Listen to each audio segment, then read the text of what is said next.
All right, I want to say ETM Hotep. Hopefully you all can hear me. Peace to everyone who's tuned in, who got the notification and had the time to hang out for a little bit. First I would always like to ask to make sure that I could be heard and that the video and the audio is working properly. So if someone can do me that service and let me know that I could be heard, either by typing one or just straight out, letting me know that I could be heard properly. And then we're just going to dive in. All right. So, and I do understand there's a delay. So, again, just want to say ETM Hotep, which means welcome in peace. And tonight's brief discussion, hopefully, is of our series, Welcome to the Sabaytdome. And the topic is, did the ancient Egyptians document sperm cells? And so for those of you who have been following our channel or subscribed to our channel and been, keeping up with us, we have this series, Welcome to the Sabaytdome, where we address certain statements and claims that are made, that we see on social media and whatnot. And so this particular claim, or I should say there was a claim that was made just the other day that implied that the Egyptians documented sperm cells. And to support that claim, there was a picture posted up that's supposed to depict a sperm cell. And so that's what I'm going to discuss and address tonight. So I do see that I could be heard and everything. All right, that's good. All right. So again, I appreciate anyone taking the time out to, hang out with us on our channel, because a lot of times we go live on our channel unannounced, like it's not pre-planned. So that's why I encourage you, if you haven't subscribed to our channel already, subscribe and make sure you click the bell so you can be notified, because, we'll go live in a moment's notice. And if you have free time, maybe something you're interested in and want to check out. All right. And then, of course, there's an archive. So once we go live, the video is archived. You can always come back and watch it. All right. So let's just jump straight into it. And I will, pay attention to the chat when I can, especially once I finish running my mouth. I will pay attention to the chat and see if there's any questions or anything. All right. Okay, so let's jump into it. So I would like to share what actually sparked this conversation. So now the print may be small for you all to read it, but hopefully you all can see this is a Facebook post that was posted August 10th by a brother named Maliki Fard. All right. And so I only mentioned the brother's name as a reference point to where this particular topic came up. Okay. I don't know the brother. I have no idea who it is. And I don't even believe that I've had interaction with him. I may or may not, but I don't recall. So, I just want to put that disclaimer out that I don't know the particular brother or anything, but this was brought to my attention. And so as a reference point to where this particular topic is sparked from, that's the only reason why I'm mentioning the name and showing the actual post so you all can see it. So maybe if you're on Facebook, you can search the post out. You can read other people's comments, because as you can see, let me get my cursor on over here. Okay, as you can see, I took this screenshot, but there were already 12 comments above here. So, I'm not showing this for the purpose of the comments, but you can go and read it. But I do want to read the initial post. Okay, and this is what sparks it off. So he says, this was taken from a Kemetic sculpture. It clearly shows ejaculation and a sperm cell. Now, Afrocentrics who don't believe in our majesty will tell you that is not what you see. Tell me what you see. I'm not blind. And then exclamations. All right. So what he has a picture here is a phallus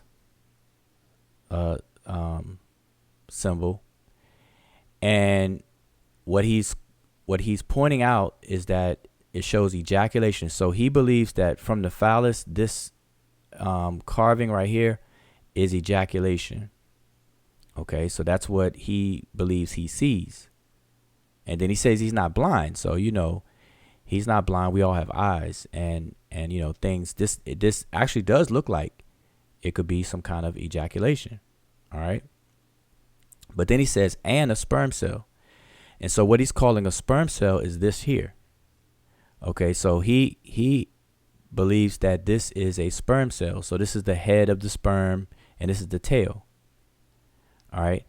And, when you look at sperm depictions of sperm cells, this actually does look like a sperm cell. Okay. So on the surface, the brother is not at fault for believing that he sees what he thinks he sees, because you here have a phallus, a penis. You have what looks like ejaculation, look like something coming from it. And then you see what actually does look like a sperm cell. Okay. Now, so why am I going over this if that's what it looks like? And so this is the exact same problem that we have, that we've had with other glyphs and other situations and circumstances. For a long time ago, I did an article where I addressed the flying saucer glyphs, where people claim to have seen flying saucers in the glyphs or flying crafts, But I did an article, years ago about that, and it's not a flying saucer or flying crafts whatsoever, but it does look like it. So nobody will deny it. That's what it looks like. The appearance can be deceiving. So because appearance can be deceiving, we can't rely on our surface gloss over, or what we call as a nickname, lookership. We can never stop at lookership. Whenever we see some, lookership should never be the destination or the finish line. Lookership, if it's used, should always be done only at the beginning of a research inquiry, because obviously you have to look at things. So at first glance, things may look like something, but then after you apply more investigation, more tools and methods to discern, and so on and so forth, and apply that rigor, then you may find out that what you thought at the beginning of your journey was completely not the case. And so we have to always keep that in mind. And I find that a lot of people stop short. They stop at lookership. And so just like I said with the flying crafts and all of that, people just stopped at what it looks like. You have that. I did an article about alien. Like there's some glyphs that look like an alien, and it does look like an alien, but it's not. It's actually a lotus flower, where one flower is blossomed and the other two are not blossomed. It's still in its buds. And so altogether looks like a alien gray's head. And, you have to go search out. I'm not going to share that now and take up that time. But I dealt with the flying crafts, the alien, even the dinosaur. There's people who claim that there's dinosaurs in the glyphs. And it does. It looks like what's the dinosaur with the long neck? I forget my dinosaur names, but whatever the name, brontosaurus or I forget, but whatever that dinosaur is with the long neck, it can be seen as one of those dinosaurs. But when you just go just one step further and look into it, you'll find that that's just not the case.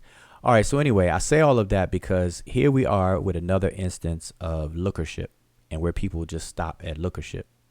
Okay, so I want to repeat that this actually does, this is a phallus or penis. This does look like ejaculation. This does look like a sperm cell. But now we can't stop there. We have to actually investigate. All right. So And needless to say, you know, a lot of the comments on this post, people are doing the same thing that the original poster, Maliki Fard, has done and said. You know, that these are that, you know, this is what they're interpreting it as. All right. So let's go further. Now, this is something that I want to make sure is clear to everyone.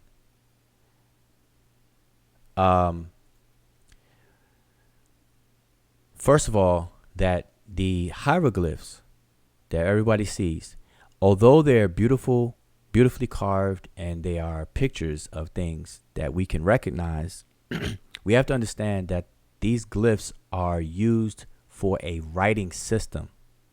So it is a writing system, which means it is the visual representation of speech, of a language. All right. So these glyphs are not decoration. They're not there just to beautify, you know, and for our entertainment purposes, you know, and just to, you know, just for something to stare at. These glyphs actually are arranged and utilized and function for the purpose of representing a language. Okay. So whenever you see glyphs, you have to already understand that there's a language that is representing. So you have to pierce through what you're seeing and see, okay, what are the words? What are either the words or portions of words that these glyphs are making up in order to make it make sense? And what does it mean? If it represents words, words have meaning. So what is the meaning? All right. So we always have to remember that. Always. All right. So, and by the way, if you think somebody may be interested, make sure you share this video and everything. I didn't get a chance to share out the link, so share the link so maybe people can catch up and check it out in the archive. All right, so do that. I appreciate it. Okay, so let's get into what this really is. So let me ask you first, because you know I like interaction and participation. So if this looks like ejaculation and a sperm cell to you, then press 1, type 1. Okay. If it doesn't, type 0. Okay. So again, if it doesn't look like ejaculation and a sperm cell, type 0. But if it does look like that to you, type 1. All right. And then we're going to go further. So I want to just kind of poll what you all think. All right. And I know there's a delay. Excuse me. I know there's a delay. So I'm going to keep on talking and look for these ones and zeros. All right. And then we'll go from there. All right. Omar Reed says 0. Now let me say this. Now, it's not an issue if it looks that way, because remember, my question is specific. I'm not asking you, is it ejaculation in a sperm cell? I'm asking you, does it look like it to you? So I'm just starting on the surface. This is lookership right now. Okay. I just want to clarify that, because I'm seeing zeros, and I want you to be honest, because obviously by me doing this, you already know where I'm going with it, and you already know that it's not going to be that. But I'm asking you to honestly perform lookership at this moment and tell me if you think it looks that way. Does it look that way? Does it look like ejaculation or somebody urinating, if you don't believe it's ejaculation, whatever the case is? And does this object here look like a blown up magnified sperm cell with the head of the sperm and the tail? All right. So if it does, say 1, and if it doesn't, say 0. All right. So let's try this again. Now, you don't have to change your answer if you're honest in the first place. You know, I just want to make sure my question is clear. Tamika says 1 because she has a dirty mind. All right. All right. Omar Reed says look like liquid and not semen. All right. But now, I didn't ask about Okay, well that's what I said. It looked like urinating or ejaculation or whatever the case is. All right. Juju says, I thought I saw another one. Oh, she said yes, it does. Okay. No to the sperm cell. All right. All right. So I'm gonna keep it moving. I just wanted to kind of get an idea of where everybody is. Okay, because I'm not faulting this brother Maliki Fard for that lookership. But so my point, and I want to stress, is that we can't stop there, and we have to be mindful of this. Okay, and when you're doing Facebook posts and stuff like that, don't stop at lookership. But that's evidently what he did, and so that's where I have an issue. All right, so let's look into what this is. All right, so first of all, now here are the steps that what you should do. The first thing you should do is when you see stuff like this is to do your best to find a more fuller picture, because obviously this is a crop picture. Now I took the screenshot. This is the picture that he posted. I didn't crop the picture. This is how he posted it. Okay. And so I'm just giving you some ideas on the steps that you should take. Okay. And it's real easy. It's real fast, because I saw this and I just immediately just know. I mean, I looked at it. I already know it's not ejaculation. It's not a sperm. I mean, I already know. But even in just preparing to talk about it right here live right now, it's real quick. It's real easy. So I'm going to walk you through that. All right. All right. So, okay. So the first thing you want to do is to find a large picture, the more fuller picture from the crop. So I'm going to show you. So I quickly Googled and got the picture, got a larger picture. I mean, I know where this is from. I know the temple and everything from where this is from. So it was easy for me to Google it and find a picture. So I'm going to show you all the picture, and hopefully you all can see it. So here is a picture of more of the whole wall. You can see a lot more. And I'm going to stretch this and blow it up, but I want you to see how it looks the way that I found it online first. Okay, so this is a more fuller picture. So you see the deity here with an erect phallus, and then you see a king here. Okay, and you see a king offering something, looks like 4 cups of something. Okay, 4 vessels or 4 cups of something. Now, like I said, it may be hard for you all to see it on YouTube. So let me just kind of blow it up. I just want you all to see the whole, more of the scene itself. And let's see if I can increase this up a bit. All right. So I want you to kind of pay attention to about that much. All right. So, and it is kind of light. The contrast is off, but this is the first picture. I searched for this and it's the first one. So did something quick. And I'm sure I can find, or probably already have, a better quality picture. But I think this is enough for our discussion. All right. So again, so you see the king here. You see a deity here. You see the king has his hands out. He's offering like four cups or little bowls of something to this deity. And then you see glyphs coming down in the column. You see glyphs coming down right here in the column. You see glyphs behind the king. And then you see another representation of someone here. Okay, but we're only focused on this area here. Okay, now, so that's the first step, because what this step does by you finding a bigger picture is that now you can see the glyphs, and now you can, and with the understanding that these glyphs are not there for decoration. They're not there just to be pretty glyphs, like pretty pictures. This represents a language. So this is a statement. This is some kind of sentence, some inscriptions. This is something that you can read and understand. Okay, both of these columns. And once you understand that, then you'll understand that, okay, what you're looking at, these glyphs have to form words. And so now you're going to figure out, okay, well, what are these glyphs now? And see, then it gets into the steps that we go through on our Freestyle Fridays, which are the 4 steps to transliterations and translations. So the first step is to identify the direction in which the glyphs are to be read. This column of glyphs is facing to the right. Okay, you can see the eye is facing to the right. You see the corner of the eye here, where it'll be close to the nose there. You see this bird here facing to the right. You see the arm facing to the right.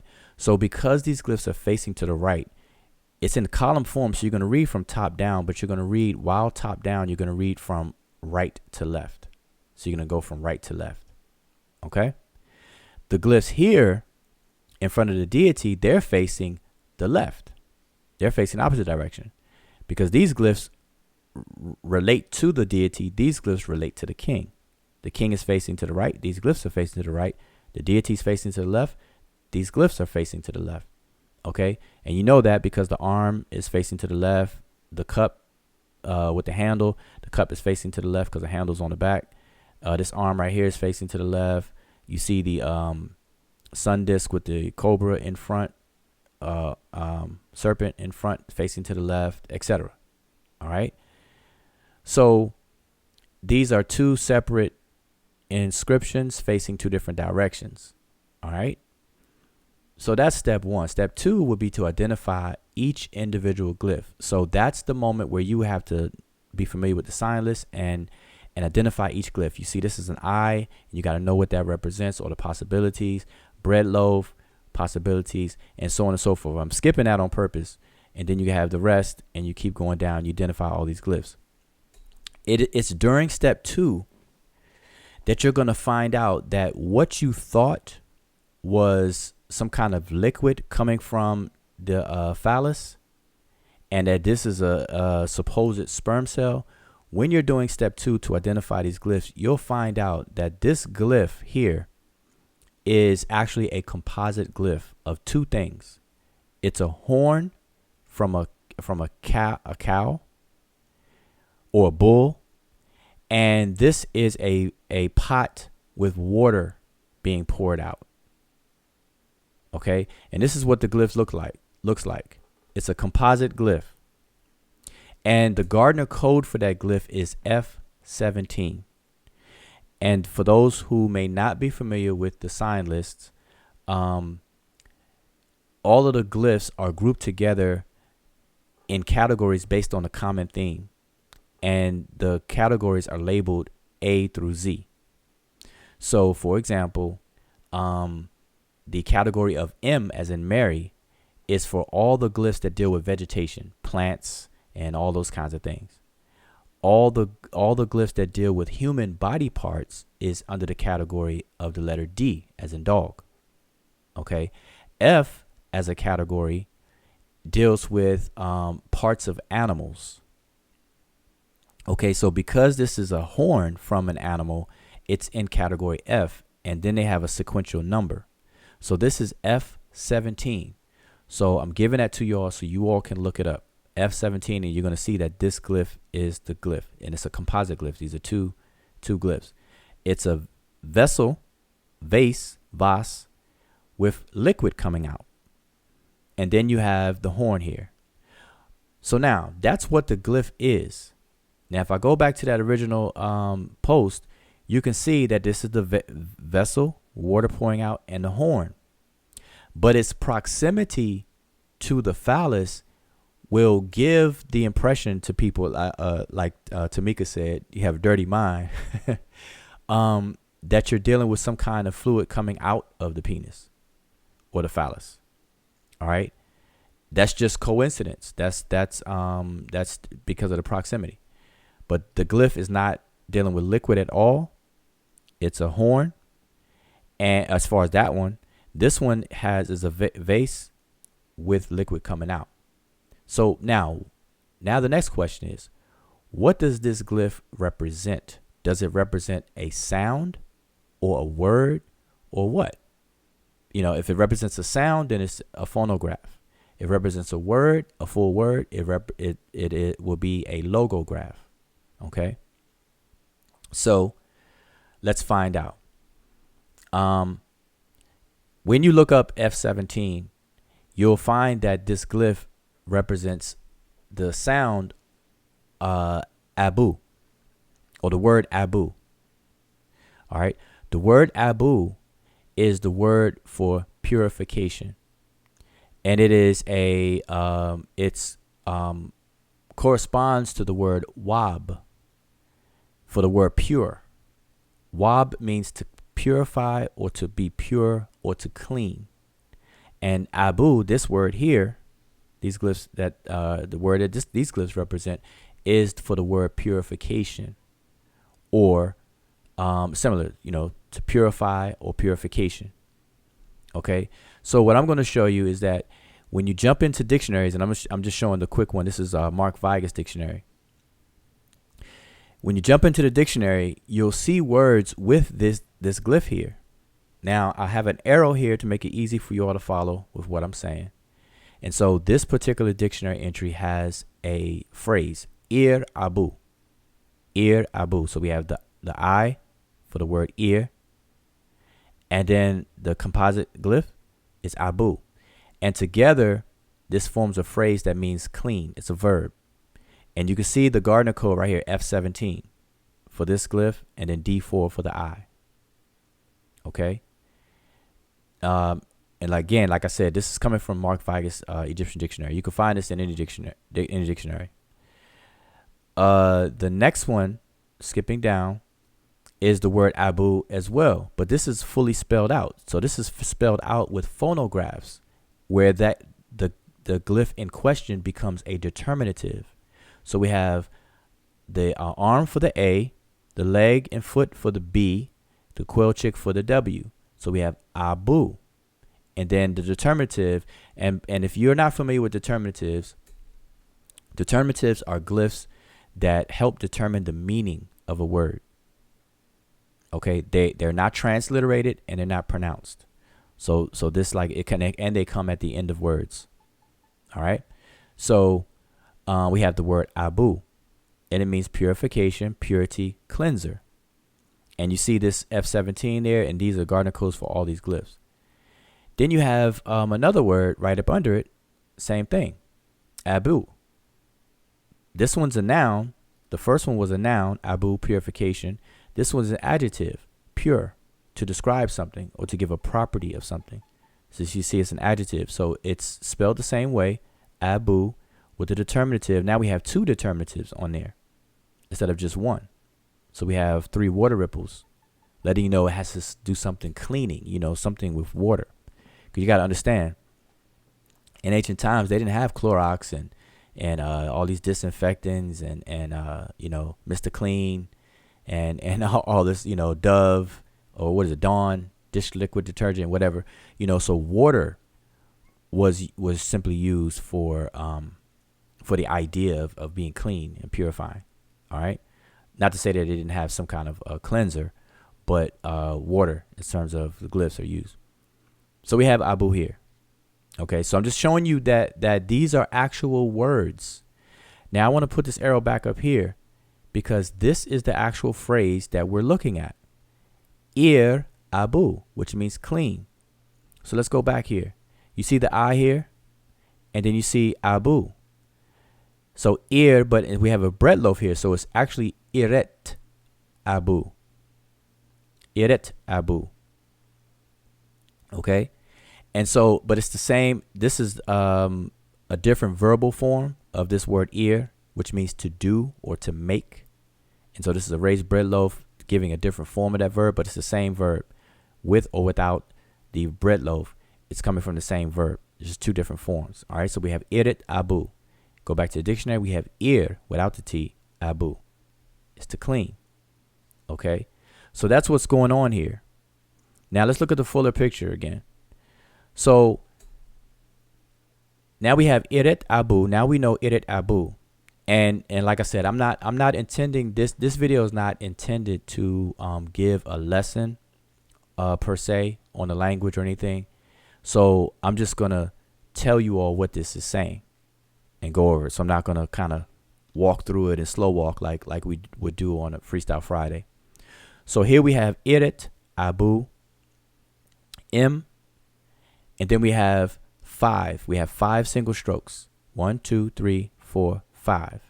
Okay, so we have Irit Abu M 5. Then we have the word Cha, Chau, Nu, and then we have Shemat. Okay, that's what we have here. Iret Abu M5, Chau, Nu, Shemat. All right. So what does that mean? What is that saying? And it's saying that to make purification with, and then we have the number 5. Okay, make purification with 5 chau, pellets. This word here, chau, is the word for pellets, and it's actually natron pellets. Natron pellets. If anybody's familiar, you can look that up. Natron was used in the mummification process in ancient Egypt or ancient Kemet. Okay, natron. Remember that. Natron, natron. And so this is the word for natron, and these are natron pellets. And so now the context starts to reveal itself, because the king here is offering cups of natron pellets. That's what he's holding in his hand. He's actually offering natron pellets to the deity. So it says to make pure with 5 natron pellets of, and then it tells you of where. Where did these natron pellets come from or is associated with? Shemat. Shemat is upper Kemet. We have Ta Shema'u and Ta Mehu. Ta Mehu is lower Kemet, and Ta Shema'u is upper Kemet. So this form of Shemat is referring to upper Kemet. That's where these natron pellets are being associated with. So the king is offering this deity purification by way of or with 5 natron pellets from upper Kemet. Okay, that's what this says. It has nothing to do with sperm cells or ejaculation, none of that. All right, although you can see how people can do lookership and think that. All right, so what does the deity say? So this is in reference to what the king is doing. This is the actions of the king, because Iret is to do, to make, to perform something, some kind of ritual. Okay. And now let's look at the words that are associated with the deity. All right. By the way, this deity is the deity Min. Okay, Amen Min. And his name is above his head, but I like I said, I'm only showing this portion here. But what are these words saying? So this word here, like I said, I'm not going to slow walk it like we would normally do on a Freestyle Friday, but hopefully y'all can follow along. And you all can definitely check behind me. All right. I welcome that. But this is saying we have D and E in ek, D and E in ek, which means I have given to you. D and E and ek. I have given. That's the 1, 2, 3, 4. These first 4 glyphs is that phrase I just said. D and E and ek, which is I have given to you. Then we have ahau. And then we have in ra impet. D and E and ek ahau in ra impet. So what is that saying? This says I have given to you the lifetime. Ahau is lifetime. The lifetime ni Ra, of Ra. I have given to you the lifetime of Ra in heaven or in the skies. That's what this deity, these words are associated with deity. So the deity is granting, I have given to you, or I have granted you the lifetime of Ra in heaven. Again, I'll repeat, I have given to you, or I have granted you the lifetime of Ra in heaven. Because everyone knows this is where you have to understand a little bit more about the culture. Ra is known to live forever. When we say Ankh Mi Ra Jet, to be like Ra Jet forever. The word jet means forever. And so to give a lifetime of Ra is the same or equivalent of saying you're going to live forever. That's why it says a lifetime of Ra in heaven. Okay, so there's an exchange going on. So the king is giving a ritual, performing a ritual of purification by way of natron pellets, and the deity is giving the lifetime of Ra in heaven. You see how that works? There's no mention of sperm cells. It's not a sperm cell. That is a vase. That's not a sperm head, the head of a sperm. That's not the tail. That's actually liquid coming out, and it's a vase. This is a horn of a cow. It's not even liquid at all. So it can't be anything coming out the phallus. Horns don't come out of phalluses. All right. So I just wanted to go over that to so that people are clear on that. This is what you call a lookership, when lookership goes wrong. All right. So now let's go a step further, because this may not be enough for some people. Like, well, with Jao, it still looks like, you know, a sperm cell and semen to me, or ejaculation to me, even though I'm explaining what this is saying and everything. All right. But, you know, you have special people out there who still needs more. So let's go further and let's look elsewhere and see if we see this similar kind of ritual being done. Okay. So what I want to show you now is a recreation in terms of by way of a drawing. This comes out of Abydos, or what the Egyptians referred to as Abju. Okay. Abju is a place in Upper Kemet, and this is the temple of Seti the first in Abydos or Abju. Okay. I'm just trying to give you where this is, but this is a redrawing of the wall. All right. And in here, you see the same performance or the same ritual being done by the king. This particular king is Seti the first. All right. Menma'at-Ra. You can see his name here. And that may be small. Actually, let me get a arrow so y'all can see where I'm pointing at. All right. And we're going to change this color. Okay. So you can see his name right here. And I know it's small, but if you all freeze this, you should be able to probably blow this up. Nebtawi Menma'at-Ra, Diunk, live, given life or endowed with life. So this is the king. So we know this is King Seti. All right, Menma'at-Ra. But what I want you to pay attention to is look here, the same thing. Now this deity just happens not to be the deity Men, so he's not going to have an erect phallus or anything. This is the deity, as everyone will most likely accurately guess, this is the deity Heru. But how do we know this is Heru? We can see his name right here, where it says Jed. Up here it says Jed mdw-ntr. Okay, so this is Heru here, and most people would have guessed that, and they would have been correct. Okay, so just want to point that out. But here's the same ritual, same thing.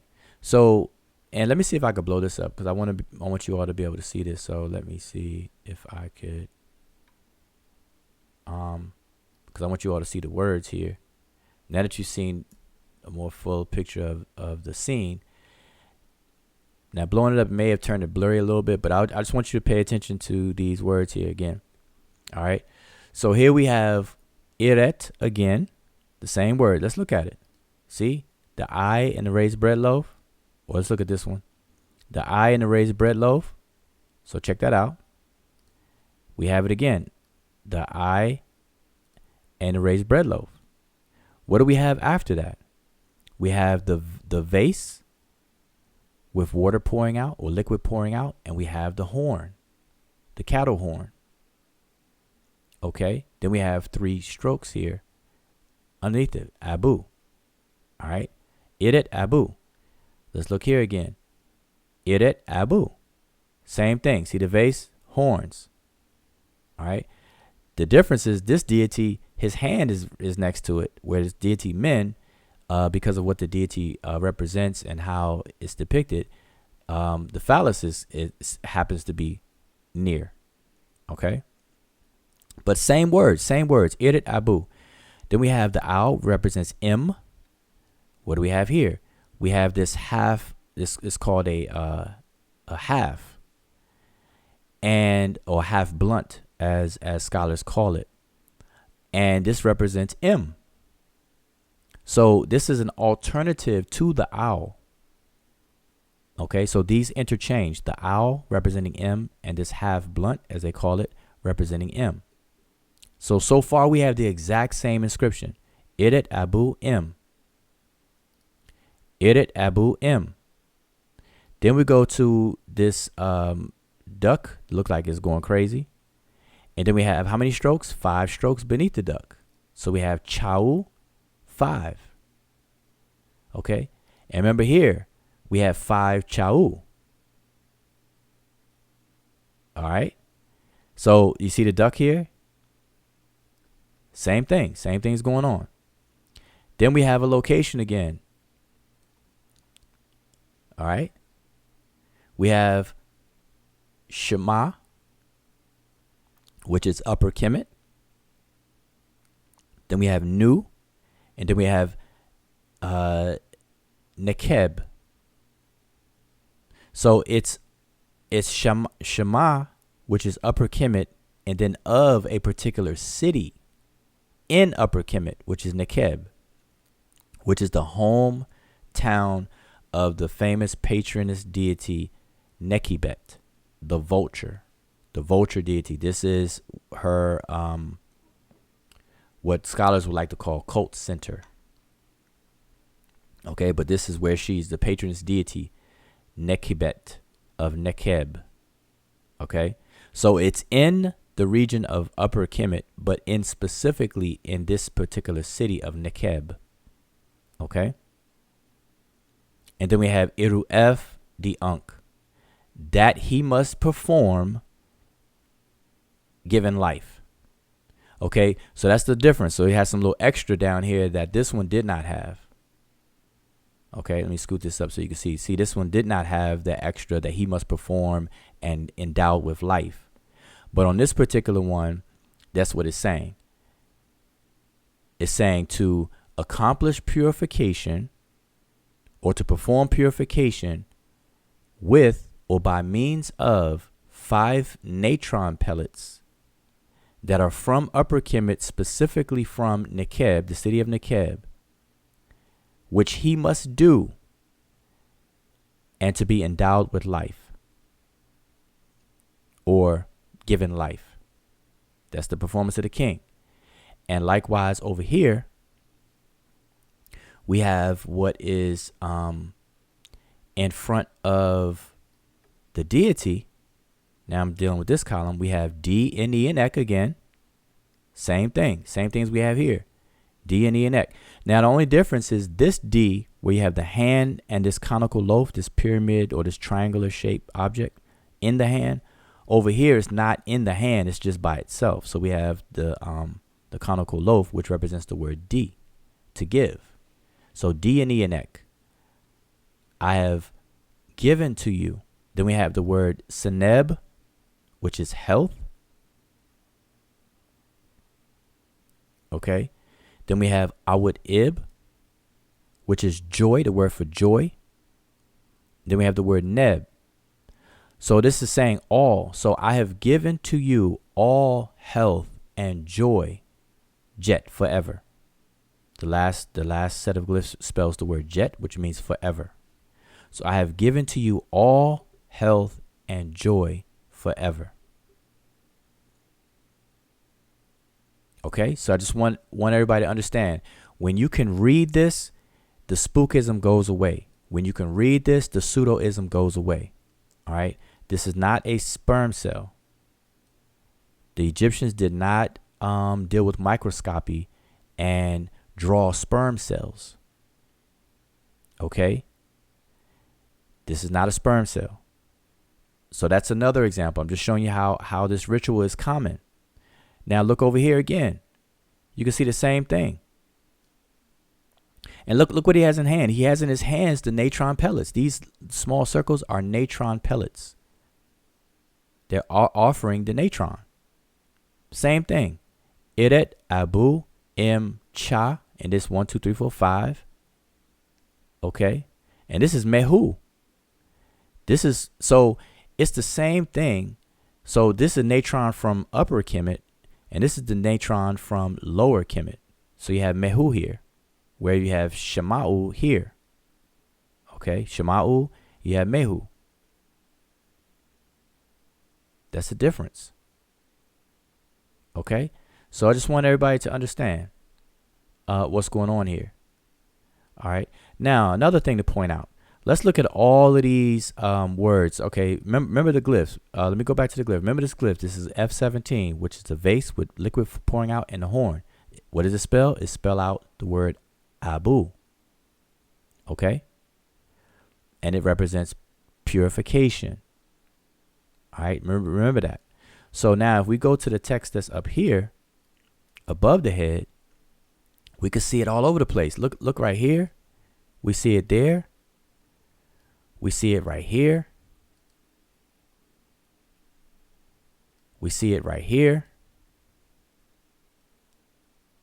We see it right here, right here. We see it all the way over here. It's all over these inscriptions. Okay? This is not ejaculation or none of that stuff. This spells out an actual word. Okay? So I just want everyone to understand that. So now, let me just quickly do some freestyling for y'all here on this part. All right. So this is saying the same thing. This is saying Abu. Now, some of this is damaged, so we don't know for certainty what's right here, but we can take a very educated guess that that above this it would have said Iret as well. But it's saying purification. Here's the owl again, M. Here's that bird, Chau. Okay. Then we have Shema or Shema'u for upper Kemet. Nu, Nekeb. Okay.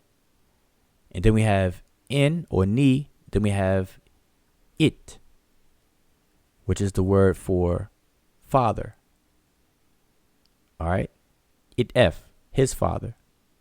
And so basically what it's saying to purify or to make purification by means of or with 4 pellets of natron from upper Kemet, specifically the city of Nekeb, for in his father. It F, his father. And then it goes on to whoever it listed, but it's damaged here. So we don't know, but we can assume it's talking about Heru. All right. But we can leave that alone because the glyphs are missing here. All right. But let's keep going. Let's go further over here to this portion. So we see Jed Medew, which is words spoken. Okay. Or words spoken or words to say. And it is starts off by saying Heru. This is the falcon here. Okay. Heru. Then we have Herib, which is a fate. Let me move this down. You can see it. Herib, which is who resides. And then it's a place here. And you know, this is blurry. You probably can't. I can't even make it out on my screen, but it's who resides, and then this is a place. But notice that we have Abu here again. Okay. But now it says Abu Ek. See that? See the basket with the handle? So now it's saying your purification. Your purification. Abu Ek, your purification. And this is the purification. You see the word purification again. So you have Abu here, Ek, but Abu Ek, Abu Heru. You see that? Then you have Peker, Abu again. And all this is saying, what this is saying is that your purification is the purification of Heru, and then Peker, vice versa. It means to like, it's like us saying vice versa. Your purification is of Heru and his is of you. Vice versa. That's what this is saying. And it goes on to do the same thing for Jehudi. The purification of Jehudi, see the ibis bird? The purification of Jehudi is your purification, and vice versa. And then it goes on to this other deity here. And this deity is known as Dunan. Not a very common deity that a lot of people know about, but saying the same thing. The purification of this deity is your purification. Okay, so I'm just quickly going over this because I want everybody to understand that these are real words. These are things that are done that you can actually read. There's no need for us to do the lookership. Lookership is gone out 1980s. Anybody still stopping at lookership, they're outdated. All right, so we have to understand that.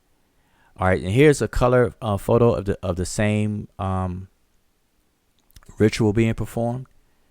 Let me grab this arrow. I'm going to create a different arrow, different color, so y'all can see it. I'll stick with blue this time. And again, you know, I'm going to look at the comments in a second, so I hope y'all are still following what I'm saying. And I'm sure people probably having their own conversation. But so again, we have Idit. You can see it here. Idit, Abu, M, and then you have the bird here, Chau. Then you have again, you have Shema, Nu, Nekeb. Okay, same thing, the same thing. Okay, and then it says for the father Wasir, and then it says in by Nisut, the king. This is the word Nisut, the king, by the king, and then the king's name, Min Ma'at Ra. This particular king is Min Ma'at Ra, which is Seti the first. Okay. So, well, let me go on a little further then. So we have well, basically what this is saying is that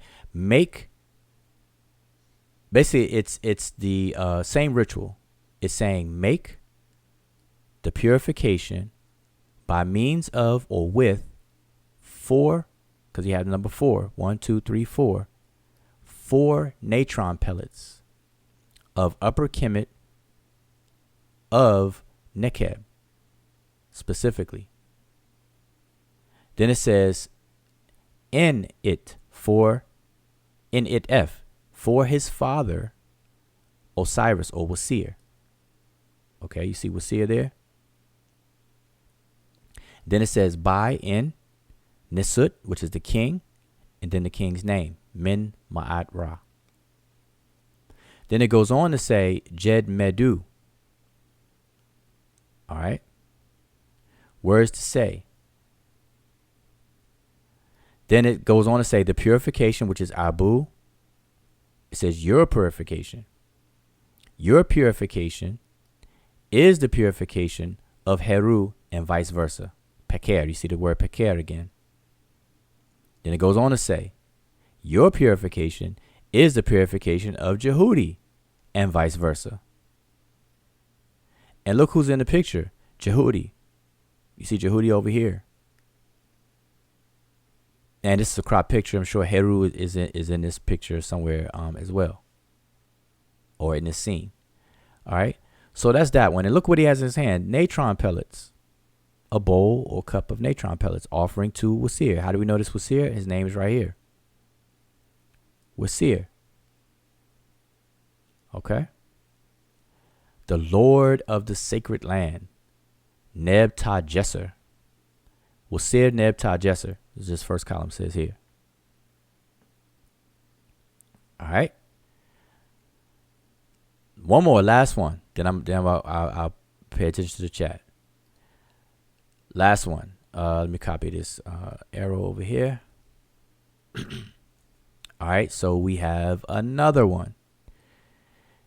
Now, just to show you how common this is, but now I want to show you, first of all, this ritual that we've been talking about is a ritual of presenting or performing purification by way of natron pellets, okay, to these deities. Now, to show you that this is very, very common, and it wasn't always, of course, natron pellets, there was other things that were done for similar purposes. So here's a scene from the same temple in Abju or Abydos. This is King Seti I still. And he's offering, now look what he has in his hand this time. He's offering, this is an incense holder. This is an incense holder that he's holding in his hand. All right. He's pouring libation or pouring water. And he's offering incense. Now, how do we know that's incense? Or how can we verify this incense? Is we go up here, the words that are associated with him. He's facing to the left. All these glyphs right here are facing to the left. Okay. So we have iret again, which is perform, to do, to make. The next word here is Netcher. All of this right here is spelling out Netcher. All right. The word Netcher means incense. Then we have in wasir. Then we have in nisut, by the king. So it's to perform the burning of incense for wasir by the king. And then the king what? Neb Tawi, the lord of the two lands. Neb Iriket, which is the lord of ritual. See that word ear again? Ear. Neb Iriket, which is the lord of rituals. And then his name, Min Ma'at Ra, given life. And then Sa-Ra, we have Sa-Ra Neb Ka'u, and then we have Seti Merni Ptah, Mira, all together. So that's what it says all together. So let's go over it one more time. So we have Iret Senetcher, in wasir, in nesut. Then we have Neb Tawi, Neb Iriket, Min Ma'at Ra, Di Unk, Sa-Ra, Neb Ka'u, Seti Merni Ptah, Mira. So what is that saying? They're saying to perform the burning of incense for Osiris or Wasir by the king, lord of the two lands, lord of ritual, Min Ma'at Ra, given life, the son of Ra, lord of appearances, Seti, beloved one of Ptah, like Ra. All right, that's what it all says. All right, so just want to let you all know. So I am doing a bit of Freestyle Friday right now because, like I said, this is doing this on the fly to emphasize that that's not a sperm cell and all that good stuff. But I'm kind of giving you all more to let you understand that this is common. And so we got to quit the lookership. Look, there's nothing wrong with lookership if that's the first thing. That may be step one, and that's perfectly fine because you got to look at it at things. Okay, but you can't stop there. We got to understand that looks can be deceiving, especially the big gap from 5,000 years ago, 5 to 3,000 years ago up till today. Like, things that look like something to us is not what it is or what it could be. All right. So anyway, that's all I wanted to share in terms of pictures. So let me come back and check out the chat. So hopefully y'all follow what I said. And if y'all have any questions, fire away now and type them out and I'll see what I can address. All right. So let's go ahead and do that. So I'm going to scroll up a bit. Oh, and again, I appreciate you all hanging out with me, on this Monday evening, completely unannounced. I see that notification must be working, but if you If you don't, not subscribe, and give your opinion about the video. The thumb up or thumb down. Give me your opinion. Hopefully, it's to thumb it up. But let's see. I'm scrolling up. I'm gonna see if I see anything going on. Any questions?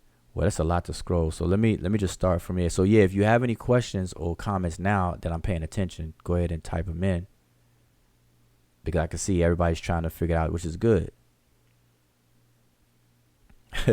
Sister Kayla says, Suki now. How many strokes does it take? Wow. And see, that's the thing. We have a completely different, sense of things today. All right. Yeah, we're gonna have to perform a purification ritual on Sister Kayla. All right, let's see. I'm just trying to go through, but yeah, shout out to everybody. I'm seeing a lot of familiar names. We got Sister Monica, Kayla, Jolanda, Brother Kadeem. Let's see. Who else do I see here? Sister Tamika, Jeremiah, Brother Omar Reed. Everything is everything. Shem Supata Amun. He said no to the sperm cell. Yeah. All right. Dave B. All right. I don't want to do the whole roll call. All right. So let's see. Let me go back down. Let me see. All right. So yeah, if there are, I don't see any questions. All right, I don't actually see any questions. So maybe that's a good sign. So listen, okay, do me this service then. If you all follow what I said and it made sense and you understand it and you see the points made, press 1. If you're still confused and you think that the Egyptians were trying to show a microscopic sperm cell and all that good stuff, press 0. 1 if you followed along and you understand. 0 if you don't. And of course, if you came here late, you missed the things I said, so don't answer. All right. So, and I know there's a delay, but I like the interaction. I like to see if people understand, because the whole point. See, I'm not trying to do this just for my sake or whatever. I don't mind hanging out. I enjoy people hanging out, and we can chop it up and chit chat. But the purpose of me coming live is to inform you on something that is just not correct. So yeah, tell me, press 1 if you follow along. And some people came late. I understand. Yeah, you gotta check it out. Just check it out. Let me just show the picture again. You can see the title. The title of the video is, Did the Egyptians document sperm cells? So let's answer it now. The answer is no. They did not document sperm cells. All right. So let's just make that clear. They did not document a sperm cell. They did not draw a sperm cell. And just to quickly go over it, let me just summarize for those people who came late. I started with this post. This is a post made by Maliki Fard, and he posted this crop picture implying that what he sees is a penis ejaculating and then a blown up picture of a single sperm cell. Okay, that's the assumption based on lookership. So what I did, I went through this by showing you a larger picture of the more fuller scene, reminding everyone that these glyphs are not just pretty pictures for picture's sake. They represent words. This is a writing system. So you got to read what it says. And those of us who can read it, like I was doing this entire show, we know what it says. And even if you have to use dictionaries or sign lists or whatever, you will get to the point where you'll know what it says. All right. A lot of these glyphs I'm already familiar with. So, I'm doing it on the fly because, like I said, we spent quite a while doing freestyle, and stuff. Me personally, I teach the language. I've been teaching it for over 7 years. I say 8 years. because I've been saying it's over 7 years for a long time. So about 8 years now.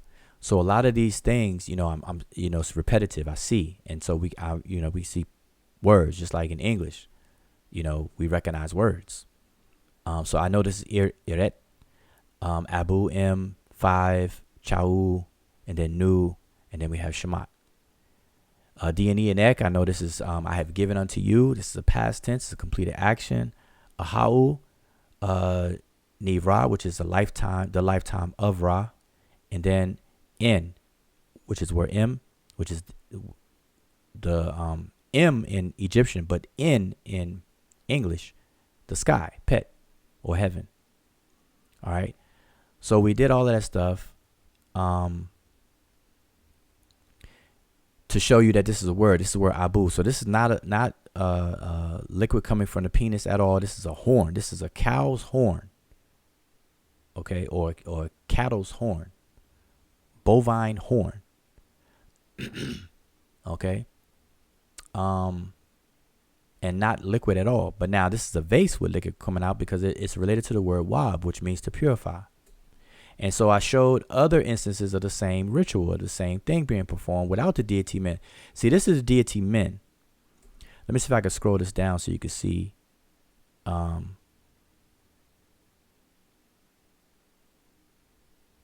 The name. This is Amen in its epiphallic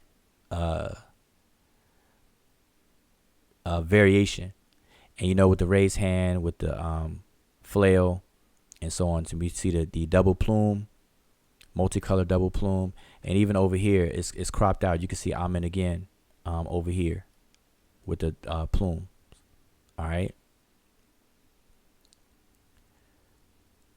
So just to be specific, we can read the glyphs. This is actually Amen Ra. So you see the word Amen and then Ra here. All right. And so we know the deity that's here, Amen Ra. And we know the kings here that's dealing with this. And in the ones that I showed over here, this is Min Ma'at Ra, which will be Seti the First. This is King Seti the First, and this one's from King Seti the First. This particular one is Ramesses. Okay, we can see the king, Neb Tawi, and then we see Ramesu, and we see Setepen Ra, or Merni Amen, beloved of Amen. And so we know which king this is and which deity this is here. All right, so let me just get it back to where I had it so y'all can see it. All right, so I just want y'all to understand. And then so these other rituals to other deities, Heru, same ritual. Iret Abu M Chau 5, Shema, Nu Nekeb, and then we have Iret F D Ankh. D and E and Ek, Seneb Awud Ib Nebjet, which is I have given to you all life and joy forever. All right, same ritual. Min Ma'at Ra again, giving these natron pellets to Wasir this time, and we read this column. We read a lot of it. We can see this also the purification. Your purification is purification of Heru and vice versa. Your purification is the purification of Jehudi and vice versa. All right. So we read all of that good stuff. And then lastly, this is not with the natron pellets now. This is with incense. And the different word here is Netcher. Netcher is the word for incense. You can look it up. So it is to make or to perform the incense ritual. All right. Of burning incense for Wasir by Nesut the king, Neb Tawi, Neb Ediket, Min Ma'at Ra, the Ankh. Then we have Sarah, Neb Ka'u, Seti Merni Ptah, and then Mira. Okay. So that's it. So are there any questions? I don't want to make this too long. I just want to make this nice and concise. Share this video. Oh, did you? Oh, wait a minute. Let me go back up because I do see some questions. I don't see that many ones now, so I know people came late, but check out the video. I want you to understand what I'm saying. Okay. This claim right here is false. Period. All right. So we're correcting.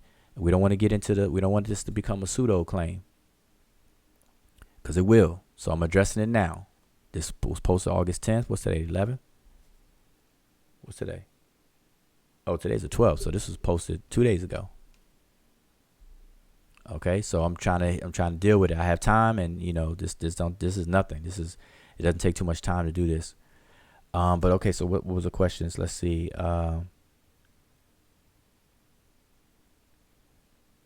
Okay, did they document sex education?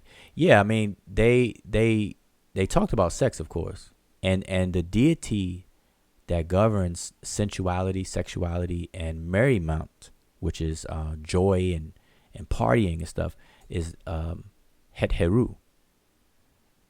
Okay, among others, but Het Heru is one of the main ones. Okay, and Het Heru is Het is the domain of Heru, and it gets into some interesting things that I'm not going to get into right now. But the answer is yes. Let's see. Why do people do that? This is from Mac Tip. Why do people do that? If that's a question for me, if you're asking like the lookership, it's a normal thing. We all do it at first, and what I'm stressing, now, is you never end with lookership. Lookership should be the beginning. Like if you're running a race, when the gun fires and you start your race, yeah, you could deal with lookership, because you got to analyze stuff. You got to look at it and think what you think, but don't ever stop there. Don't ever stop it, especially dealing with Kemet. You're going to be in trouble. All right. So grown ass man says, Wajao, did you answer the Hebrew? What Hebrew? What was the question? I'm not sure what the question is.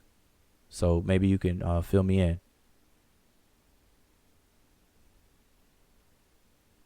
Okay, Overstand Daily TV said, do rituals work? Well, it depends on the ritual. A lot of these rituals that people think are for, like, for example, and I'm trying my best not to be long-winded, y'all. So, because a lot of these things are good questions, but it takes a long conversation. But let me just tell you this. The deities, the ancient Egyptian deities, are not real. They're not, let's put it this way, they're not literal. They are not literal sentient human beings that walk or have some kind of physical form and this, that, and the third. Okay? So a ritual to a deity is not for a person like that, not for the deity. These rituals or these performances or what was performed was for the person. Okay, and a lot of it has to do with what we today would call psychology. A lot of it. All right, it has to do with cultivating aspects of yourself. So when you pray, prayer is nothing but asking for something. It's to ask or to beg, and to beg is to ask. To I broke this down on Garfield's show, about these particular principles and things, that people usually talk about, these ambiguous words, God, soul, spirit, prayer, worship, and all these other kinds of words, veneration. And we got to understand these terms. To venerate something means to just love something. Is to have a heightened emotional link to something. That's all veneration means. Devotion is to promise yourself to something. That's what devotion is. To devote something to something is to promise it, is to form some kind of obligation, to obligate yourself towards something. Praise simply means to value something. That's why we use appraisal when we appraise houses, we appraise diamond rings and stuff like that. We're placing a value on something. So to praise someone means you value that person or thing or idea. It's important.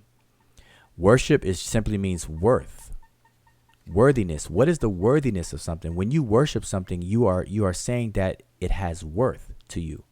So praise and worship are two words that's used together by a lot of people. They say praise and worship, praise and worship. And what you're saying when you say praise and worship, you're saying something has value and it's worth something. That the value is worth something. All right. And so we got to have this understanding. So, and I say all that stuff to say, because these rituals, when you say rituals, these are rites or rituals, performances. These are acts and actions that you do. And you're doing these things to things that are not sentient, physical objects, entities, these deities. These are things that serve a purpose for yourself and what you hold up high, what you value, what you have find worth in. But anyway, that's a whole long discussion. So the short and skinny, do these rituals work? They depends on what the ritual is, and you got to be specific and everything. If you're talking about this natron purification ritual and whatnot, you have to understand what it means. Even the burning of incense. What is the purpose of the ritual of burning incense? Like, why do you do that? Like, people burn sage today. What's the purpose of that? So, let me see. If I am skipping around, my thing went way up there. Oh, but people missed the whole show. Okay. Yeah, just have to check out the show. Okay, I didn't go too far. Fitzroy, okay, your hypothesis has lookership in it, but that's the beginning of the whole process. That's correct, Fitzroy. Yes, that's absolutely correct. Your entire investigative process of any inquiry, research question, and whatnot, it may involve lookership. But the point is, never stop at lookership. Don't stop at lookership. All right? Let me put on a different picture for y'all. Yeah, don't stop at lookership. All right? So, let's see. Okay, Zane. Okay, then. He said, "What an asinine post. I thought it was Wujao's post." Oh, the post itself? No. Wujao doesn't stop at lookership. Wujao, you're not gonna see Wujao talking about. So no, let me make sure that's clear. No, sir. I'm the cleanup man. I'm wearing my janitorial hat right now. I'm cleaning up the mess right now. Yeah, but I don't see any questions. But grown ass man, if you're still there, you asked me, did I answer the Hebrew? And I'm trying to figure out, what are you talking about? Oh, okay. I see what you're saying now. I did skip something. So you say, okay, first, Shesmu says that attestation is a beautiful carving of Seti. Yeah, I'm going to tell you all, the temple of Seti the first in Abydos or Abju, it's a beautiful temple. If you ever find really good quality pictures of it, make sure you download them and keep them, because they're very, very, very good. This is an example, I have better pictures than these. These are ones that I, brought up real fast for this show, but I can show you some really, really nice pictures. Let's see, keep going. Okay, so Grown Ass Man says, Daniel asked about seasoning food with semen. Yeah, I don't remember being asked that. I don't ever remember being asked that. But if anybody asks me that, that's just some immature stuff right there. You don't season food with semen. All right. And you gotta watch out. See, I'm not sure, grown ass man. I'm not sure if you're a Hebrew Israelite or not. I don't want to assume. So I guess you can let me know that. But my experience is, and I've been doing this for quite a while, my experiences with Hebrew Israelites is that, not all. So I'm not saying all of them, but my experience tells me that a lot of Hebrew Israelites, when it comes to these kind of topics, or when they want to talk about Kemet, the conversation gets real immature and childish, immature, and it's just silly. And to me, they missed the boat. It's not even worth it. I don't deal with the Hebrew Israelites on these topics and things. Only if anybody gives me the appearance of they're trying to be serious and want to learn something. When they talk about Kemet is gay, Kemet is homosexual and stuff, I don't even bother, because one, their religion, their belief system doesn't allow them to understand figurative expressions, because a lot of these folks take the Bible literally in many places, and the ones that do understand figurative expressions, they can't get outside. They do what we call anachronisms. I call them anachrotists, where they take a modern notions and ideas and retrofit it backwards in time, in ancient times, when it does not apply. Does not apply at all. And lastly, the Hebrews have no business putting the word Egypt or Kemet in the same sentence as gay or homosexual ever, until they address that Jacob's thigh problem that they have, where in Genesis somebody has to put their hand at Jacob's thigh, and the thigh is a euphemism for genital areas and penises and things like that, to perform an oath, and that's a common thing in the Bible. So they got to deal with that first before they try to start talking about Kemet and Kemet being homosexual and stuff, because it's not. And it's easy to explain if they could sit down and be mature about it and have a decent conversation. So anyway, I don't remember being asked that question. And if I were asked that question, I would probably ignore it anyway.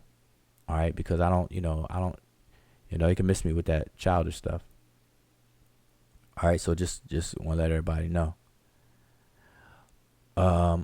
Okay, so, I don't want to make this video long, but I don't see any more questions. So, again, I hope you all benefited from this. Just a quick recap real quick. This post was by Maliki Fard, August 10th. I don't know who this brother is. I don't remember interacting with the brother on Facebook or anything like that. This was brought to my attention, so I went to go look at it. I took a screenshot, and now we're having this discussion.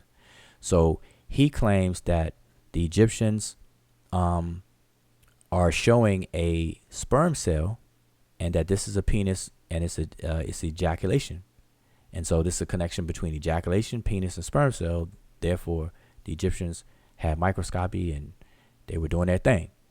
And so I'm coming here live right now to address it, to tell you that this is not a picture of a sperm cell. This is not ejaculation. It's not even fluid, this horn here. But yes, that is a phallus or penis of the deity Amun-Ra in this particular instance. What I also did was I showed you the more fuller picture of the scene, so you can get some more context. You see the king offering natron pellets in 4 cups, and I've read the glyphs here to tell you what it says, what it means, the whole nine. I did all of that already. And then I showed you other instances of the same ritual being performed. This is the King Ramses. This is King Seti I, performing to a different deity, but the same ritual, offering of natron pellets, and over here offering natron pellets. Okay, so all 3 of these are doing that. Okay, I showed another one, different scene, to a different deity, to Osir or Osiris. And then a different one, not natron pellets, but burning of incense. Okay, this is a nice elaborate incense holder. Okay, so I went over all of that stuff to give you a gist of all of that, and to let you all know. All right, so hopefully you all benefit from all of this, and share the video, but share what you've learned. We gotta, the only way we're gonna stop pseudoism is through education and information. All right. And a lot of people are in the quicksand, as I say, of pseudoism, not of their own intention, but it may be just because of circumstance, because a lot of us have things to do. We don't have time to study, so we're just going to believe things that sound good and then repeat it, pass it on, and then it grows legs. I don't want this to grow. I don't want anybody walking around saying Egyptians depicted sperm cells and and you know, all that good stuff. Don't do it. All right. If I see it, you're going to hear from me. All right. If I have the time, but I've taken the time now. You at least post this link of this video. All right. So, that's it. Wait a minute. Let's see what another question. Humbly, I'm asking, bro, did you explain why the horn protrudes from Amun-Ra's phallus? It's actually not protruding from Amun-Ra's phallus. I mean, it looks that way because if you look at the bigger picture, it's just the positioning of the glyphs and the deity. That's not put there to say that the horn is coming from the phallus. It just so happens to be there where the phallus would be, because as I showed, well, let me show this drawing one. You see that the horn here and everything is still a word, and because this deity is not the deity Amun-Ra in the similar form to the deity Men with the erect phallus, of course you don't see no phallus here or anything like that. So it's not meant to be protruding from it. It just so happens to be that's where it's placed, as far as the carvings of the glyphs and things. Because if that's the case, I'm gonna show you the logic. I'm gonna show you how that logic is not really sound. Okay, let's see if I can show this. I'm find one I could blow up. All right, let's just do this one. I'm gonna blow this up real quick, and hopefully you all can see it. Blow this up. Blow this up some more. I want y'all to really see this. All right. Now you see Iret Abu here again, and you see this vase with this water pouring out, the liquid pouring out. Now I can say, well, why is the water being poured on the owl's head?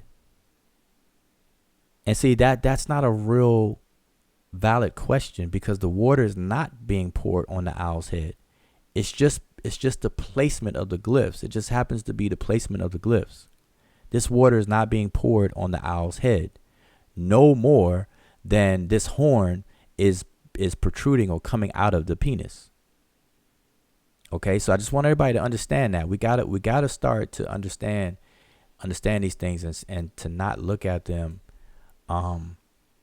so rigid like that, you know. And I know, you know, people who don't understand the language and may not be familiar with it, and you know, you're going to see what you see. But that's why you have to take time out to study. This is not a microwave thing. You can't microwave this. You can't microwave anything about Egypt. That's why I tell people, let me shrink this back down.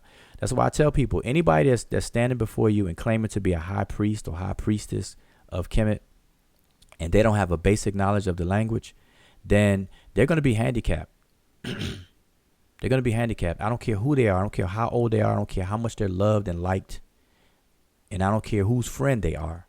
If they don't have a working knowledge of the language, they cannot perform or be a priest or priestess and be very effective, period. That's no different than saying an imam of the religion of Islam who can't speak a lick of Arabic or read Arabic, but yet they're professing to be an imam of a mosque. They can do it, but they're not going to be effective. They're going to be handicapped. So yeah, anybody can claim to be anything and make attempts to do it, you know, and that's okay. But you got to understand your limitations and your handicaps. So I say that to say that when people understand the language and everything, a lot of that spookism and pseudoism and all that silly stuff goes out the window. It really does. Okay, so, you know, not to say anybody in the chat right now is being silly or anything at all. I'm just emphasizing that. But again, just to answer the question again, this horn is not protruding from the penis, no more than this water is being poured on the owl's head. That's just not how you read it. That's not how the glyphs work. That's not how it's done. Okay, it's not that way. They're separate. They're completely separate representations of either sounds or words or something of that nature. All right. So I just wanted to let you know that. Tamika says, I wonder if Jabari knows this. if you mean by this, you're talking about the sperm cell thing, or this whole topic. Yeah, I'm not sure. I'm not sure. You know, I actually would love to sit down and chop it up with Jabari. Because you know I have not, I don't follow everything Jabari does close enough to really say, you know, what to kind of gauge what he believes or, you know, not believe and stuff like that. But from what I've seen, you know, I've seen a couple of videos where he's he's going back and forth with Hebrews and stuff, you know, all those kinds of things.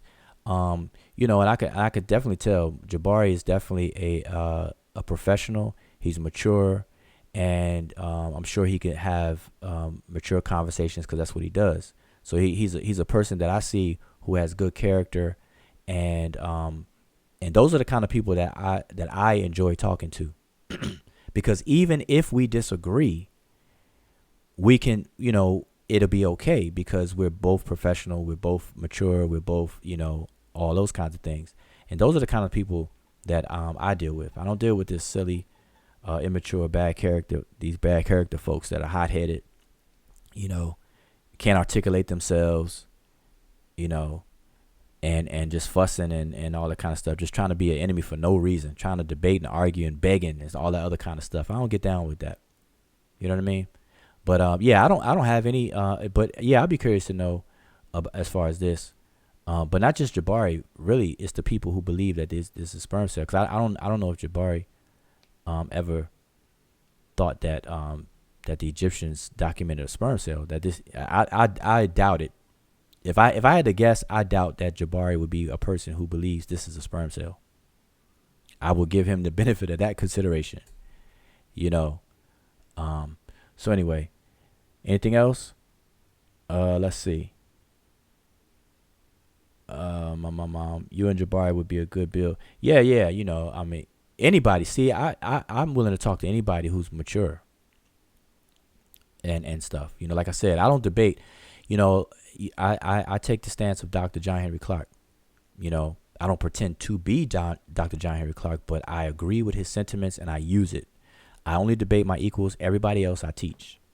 That's my motto. I've adopted that motto. I live by it. I don't do these silly debates because a lot of people are not qualified, because I end up having to teach a person while debating them, and that's unfair to me and the audience. Why should I sit there and teach a person while debating them? And I got to teach them enough to let them know that they're getting beat in the argument, that their argument is falling flat. Like when you get to the point where you have to teach somebody, because you know some people lose and not know that they lost, and you got to educate them on the issues so that they can even know that they lost or won. It goes both ways. Like some people don't know that they won or lost an argument because they're not competent in the issue, and so that's a waste of time. Dr. John Henry Clark understood that, and you know, I learned from that. You know what I mean? So I don't debate. I'd rather teach. I'd rather have a discussion and teach, because a lot of times people don't even know what you disagree on. I have people come to me and say, I want to debate you, Bujau. I'm like, yeah, okay. About what? Well, it don't matter. We could pick something. I'm like, dude, do you understand that's not how debates work? You don't decide to debate me and then come up with an issue. You're supposed to debate based on a disagreement of an issue and have evidence to back it up. So we have contradictory evidence, or we have exclusive evidence that neither one of us have and have not considered, which is why we have a disagreement. But once we combine the evidence and have a discussion, we may find that we agree. You see, stuff like that, that is how it's supposed to happen. That's the mature way and the progressive way to do this. Not for some show and tell and entertainment and stuff like that, that rap battle debate. I'm going to debate you just because. Even though I don't know nothing about the language, I'm going to debate you on the language. But like, get out of here. Take a class. And I've even offered classes for free to some people who try to have the audacity to think that they can debate me. I say, listen, I'll teach you for free. Just come on, join the class. And they refuse it. So I'm like, all right, well, you're not trying to learn. You just doing this for some other kind of reason. Yeah. So anyway, so I don't deal with that. So anyway, so those who came late, check out this video. I don't want to drag this on too long, but really, I really appreciate y'all taking the time out, hang out. I like the interaction. You know, I'm gonna do this more often. Now I'm solo tonight. I don't have the Sesh with me, because this is like on the spot, because I saw it and I wanted to quickly do something before it got too late, and while I had the time, because I don't, you know, I can't chase down all these things. This was brought to my attention, and as you can see on the screen now, you can see where I posted on the post, because this one is the beginning of the post, and so this next screenshot is me where I had put a comment on the post, and I let everyone know. I said, there is no depiction of a sperm cell in the topic image. This image is used by many European pseudo claims. As a matter of fact, let me show y'all. Well, I don't want to show you because YouTube may flag me for playing the video, but there's a video of well, not a video, many videos and websites that say that this is a sperm cell, but it's pseudo. I mean, these are pseudo websites. These are websites that say aliens built this, built that, and the Egyptians were you know, chilling out with aliens and all this other kind of stuff. I mean, that's that. So anyway, that's what I say. So then I say, what they're calling a sperm cell is actually a vase with water pouring out, which is this right here. And it's a combination with the F16 glyph, which is this here. The horn by itself is F16. Combined, the composite glyph is F17. That's what I say. You can look it up in any sign list. And I showed a picture of it right here. This is F17. And then I go on to say that those who can read the glyphs can clearly see what it says. It is a purification ritual performed by the king. The text says, Iret Abu M5 Chanu Shemaut. Make purification with 5 natron pellets of upper kemet. And so I showed that, and I showed the fuller image here. Okay, so I already went over all that stuff. So just kind of review. But anyway, I appreciate y'all for hanging out. Share this video though. Matter of fact, I'm gonna share this link in this post. I gotta track down the post again, find it, and I'm gonna put this link there so people who are commenting can be educated on this. And hopefully the original poster, Maliki Fard, he will look at it and change his position. And if he doesn't, then hey, you know, I can't help everybody. All right, and that's okay with me. All right, so make sure it says, I don't find where debates within this community really teach. Building with like-minded individuals is more progressive. Right. That's from Prince Mahes, and that's correct. I agree with that. Well, you know, the debates are see, what we're calling well, not we, because I don't call them debates, but what people are calling debates, they're not debates. It's fussing. It's two people fussing at each other. That's what it really is. And it's entertaining, so everybody likes it and people do it. But it's not progressive. It's not progressive. Think about it. Somebody tell me, when was Kemet on trial? I forget. So I know it's a delay. So if somebody can remember, tell me, when was Kemet on trial? That debate. Because I think it was like 4 years ago. I want to say 4 years ago. So when was Kemet on trial? Maybe somebody could tell me. But Chuck, this is not in a group. This was on his page, Maliki Fard. Somebody linked me to it, and I went to it, and that's how I found it the first time. So I got to track it down again. But anyway, whenever Kemet on trial was like 3 or 4 years ago, and just look at it from there, like from Kemet on trial till now. Where's the benefit from the context and content of those debates? You got people still saying the same stuff, and nobody really learned that was on one side or the other, or at least the opposing side to and whatnot. So that's what I'm saying. Like these entertainment. It's not beneficial in the long run. It's cool if we got to treat it as entertainment. Don't people are looking to these things to be educated on. No. But anyway, so let's see. Sean says, if you don't have a command and understanding for the language like Wujao does, it's not gonna be a fruitful conversation for you. Join the audience and take notes. Yeah. Well, this is the thing. Everybody's at a different level. Even among those of us who deal with the language, all of us are in different levels, and that's understood. There's nothing wrong with that. My thing is that I'm willing to talk to anybody who has displayed good character, professional, and mature. Because in those situations, even if you disagree with a person like that, it'll still be cordial and everything is still all good.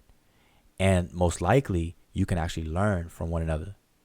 Because a lot of disagreements are not based on real disagreements. It's a lot of disagreements, and I would venture to say about 90% of all disagreements, whether it's relationship-wise, family-wise, or friendship, business, whatever, 90%, and I'm saying this just on my general opinion, 90% of all disagreements are due to miscommunication. It's not really, only about 10% is due to real bona fide, opposition. You understand what I'm saying? So we got to work on that. We got to learn to communicate. And so I can only deal with mature people, not hot-headed folks with bad character, with, these people who can't even articulate themselves, who lack comprehension as well. That's just not fruitful. I'm willing to help, but don't come at me as an enemy from the gate. That's not going to work. You're not going to win. All right. It's just not going to happen. So anyway, appreciate it, y'all. And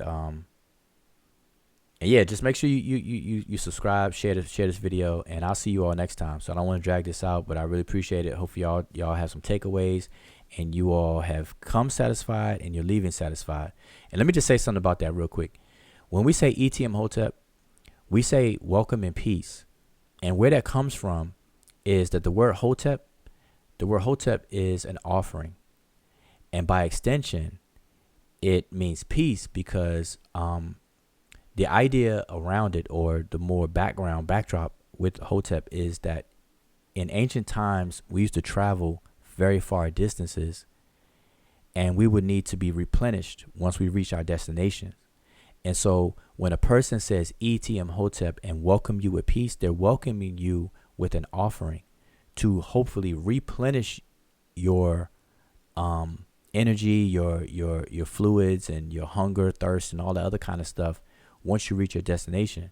So when you come to somebody's abode, we say ETM Hotep, you're welcoming somebody and hope that they're satisfied with an offering. So satisfaction, peace, tranquility, offering, and even food is all wrapped up in this word Hotep. And so when we say Shemem Hotep, when we bid farewell to you, in English we say farewell. And farewell means that when you leave, I want you to be well. I want you to fare well. And so, but when we say Shemem Hotep, we're saying leave in peace. It's like saying farewell. But we're giving you an offering. So we still do this to this very day. And I guarantee you, everybody who is in the chat right now, if your grandparents are still alive, go to their house and I dare you to try to leave from visiting them with empty-handed.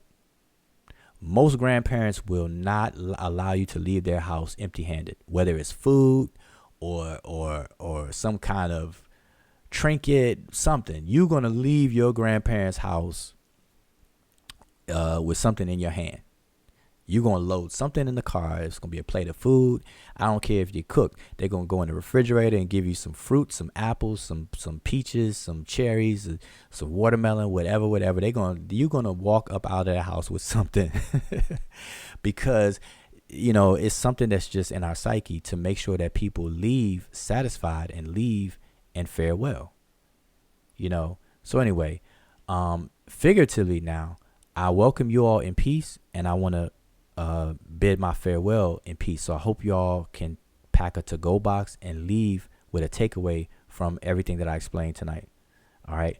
So with that, I'm going to say Shem Hotep, and I will see you all next time. Wait a minute, 1 second. If I can get my cursor over here. All right. So yeah. Shem Hotep. See you all next time.